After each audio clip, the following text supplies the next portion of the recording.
Thank you for joining us on the newsroom this afternoon. I am Abisola Adebayo. An explosion has rocked the headquarters of 6th Brigade Nigerian Army located in Jalingo, the Taraba state capital.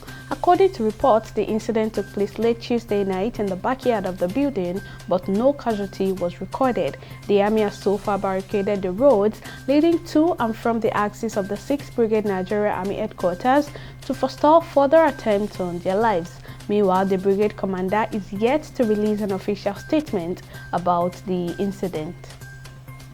A court of appeal in Abuja has set aside the judgment of the Federal High Court in Umuahia, which voided the provision of Section 84, subsection 12 of the Electoral Act 2022.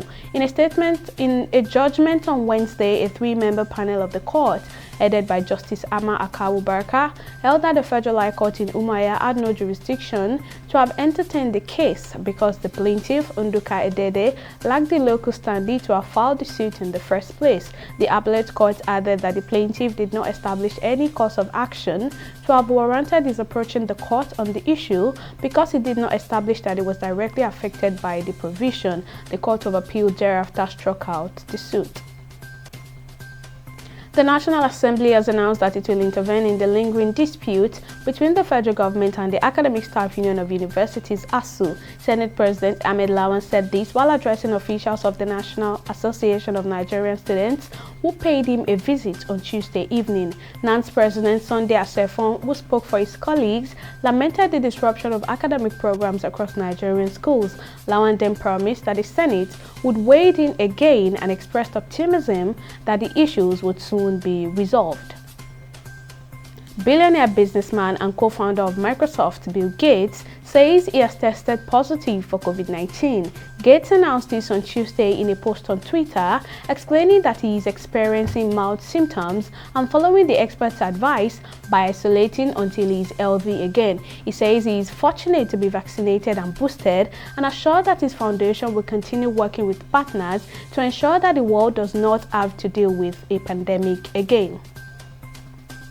Nigerian paper mills have collapsed years after privatization, forcing the economy to depend on imported paper for its needs. According to data from the National Bureau of Statistics, Nigeria imported paper and its allied products worth 296 billion naira between July and December 2021, while paper valued at 188 billion naira was imported in the third quarter of 2021. Imports in the last quarter of the year was estimated at 108 billion. Meanwhile, stakeholders in the sector have lamented that the local paper industry was dying and in need of urgent government intervention.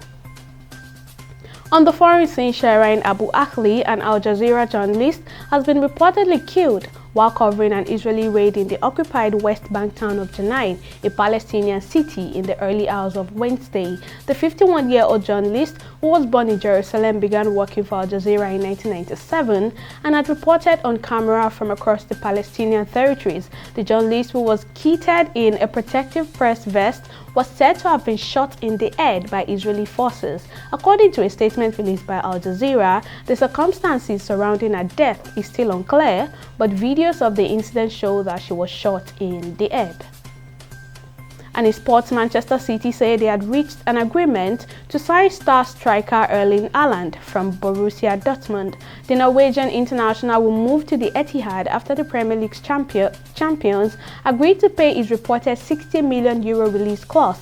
The deal to sign the 21-year-old ends City's long search for a specialist striker to replace record goal scorer Sergio Aguero, who left in 2021. Well, that's all on the newsroom at this time. Thank you for watching.